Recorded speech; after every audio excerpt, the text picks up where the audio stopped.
Justice Jacobs is with us this morning. She lives in the apartment building. She's spoken with us a number of times since the building went down a week ago.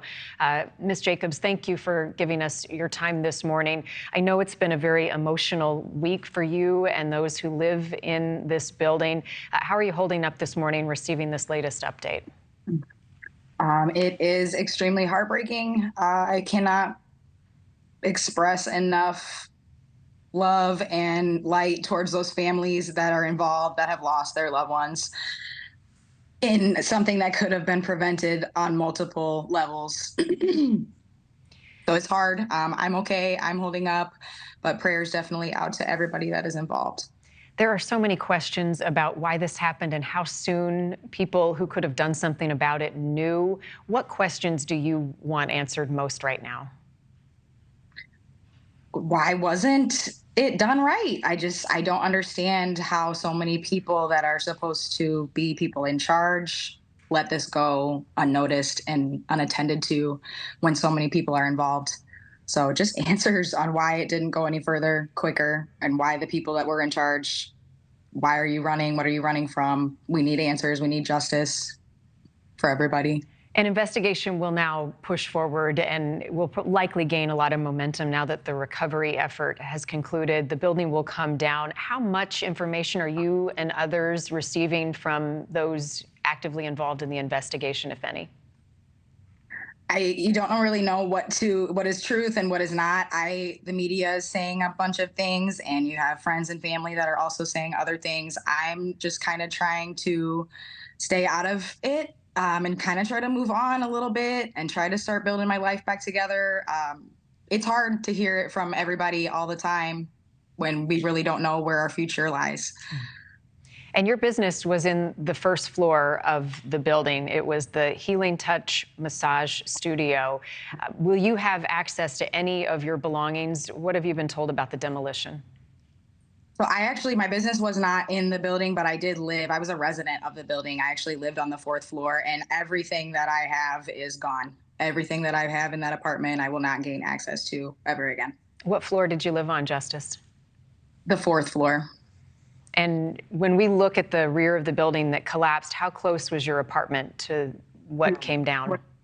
In front of the collapse. So the apartment in front of the ones that fell off. Towards the front of the building. So mine did not fall in the building, but no one can get anything. So heartbreaking. Did you know any of the three men who died? Yeah, Brandon actually helped me move my mattress up the stairs when I moved in. So I'm sorry. Not on a super personal level, but definitely had communication and connection, and I knew who he was. It's terrible. Tell me about him. Tell me about your personal interaction with him. He was nice. He was always nice. He would hold the doors for us. Obviously, he had no idea who I was moving in, and he offered to carry a queen mattress that's not light up the stairs. So, I mean, in my eyes, good guy. Such a loss. Yeah, a helper. Where are you staying now? I'm staying with a friend, and then, I have a business that I can stay at if I need to, if that doesn't, if things get too crazy, but working actively to find probably a month-to-month kind of a rental situation until I can figure out what my next move is.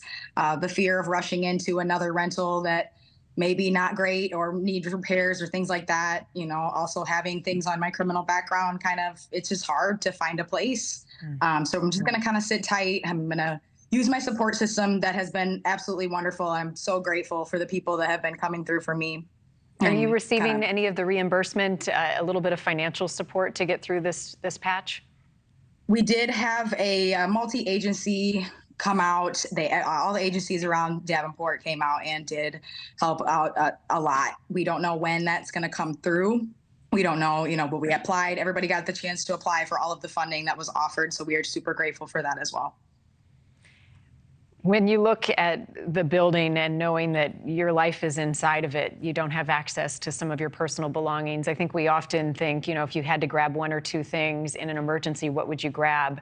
What is in your apartment that you cherish that you may not have back? Definitely things that can't be replaced. Pictures of my mom who has passed. That's all I had. Pictures of my daughter, family, memories. Letters, cards, And you don't always think about that stuff, because you never think it's going to happen to you. I would have never in a million years thought that this would happen. Nobody does. Did you notice some of the concerns that have been shared publicly, the cracks in the walls, the water leaks, some other maintenance issues?